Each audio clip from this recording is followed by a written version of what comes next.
Never, and I mean never, defile your husband or the father of your children by gossiping about what's happening behind closed doors in your marriage.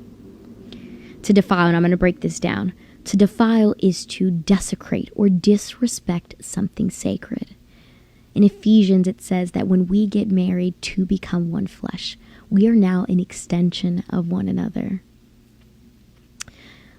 But to gossip is to casually have unconstrained conversations, typically about things and people that are not true.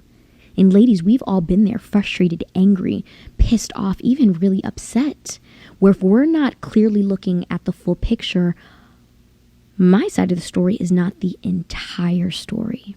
And so I encourage, before running to your mother, your sister, or your girlfriends, I need you to seek the Lord. I need you to ask him for provision. I need you to ask him for patience, the words to communicate effectively what is it that you need from your husband. Because ultimately, it's y'all two that have to do life with one another. But I want to kind of give you a story, and I want you to imagine this for a moment. I want you to close your eyes because I need you to understand how dangerous this can be. So close your eyes.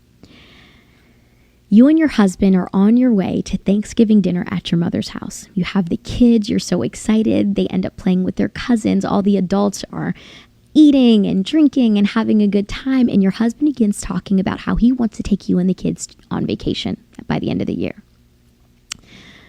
All of a sudden, from across the table, you can see your sister roll her eyes in the back of her head and make a snarky comment.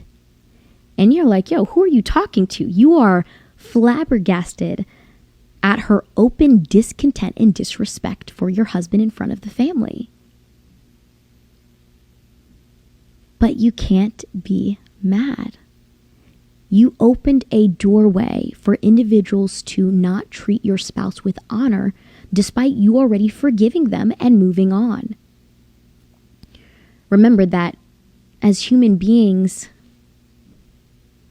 forgiveness has to be massively intentional. It doesn't come natural. And so the people who are not in a covenant with your husband aren't obligated to forgive him.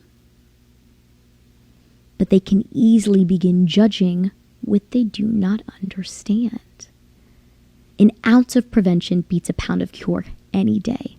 And I've literally seen families fall apart because the husband or the wife share a little too much, and there's this lingering, long-lasting, disrespectful disposition towards your spouse from friends and family. And then don't even get me started on the women or maybe family members who are happy to see your marriage in shambles. I mean, but that's a whole different video.